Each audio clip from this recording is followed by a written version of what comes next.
દેશભરમાં પોતાના સમર્થનમાં ઘટાડાની સાથે સતત ઘણા મોટા નેતાઓ ગુમાવી રહેલી કોંગ્રેસ પાર્ટી ફરી એકવાર મુશ્કેલીમાં મુકાય તેવી શક્યતા છે। આ વખતે કોંગ્રેસ હાઈકમાન્ડને કેરળના દિગ્ગજ નેતાથી ખરાબ સંકેતો મળ્યા। પાર્ટીના સાંસદ શશી થરૂરે એવું નિવેદન આપ્યું, જેનાથી એવું લાગે છે કે તેમણે હવે કંઈ પણ કરવાનું મન બનાવી લીધું છે।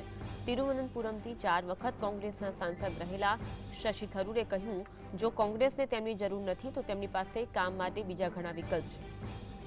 શશી થરૂરે મલયાલમ ખાનગી મીડિયા ચેનલના પોડકાસ્ટમાં ઇન્ડિયન એક્સપ્રેસ સાથેની વાતચીત દરમિયાન આ વાત કહી। શશી થરૂર 2026માં આવનારી કેરળ વિધાનસભા ચૂંટણી વિશે વાત કરી રહ્યા હતા। આ દરમિયાન તેમણે કહ્યું, જો કોંગ્રેસ પાર્ટી મારો ઉપયોગ કરવા માંગતી હોય તો હું પાર્ટી માટે કામ કરવા સતત તૈયાર રહીશ, પરંતુ જો તેમને મારી જરૂર ન હોય તો મારે મારું પોતાનું કામ કરવાનું છે। તમારે એવું ન વિચારવું જોઈએ કે મારી પાસે બીજો કોઈ વિકલ્પ નથી। મારી પાસે દુનિયાભરના પુસ્તકો, ભાષણો અને આમંત્રણ પત્રિકાઓ છે।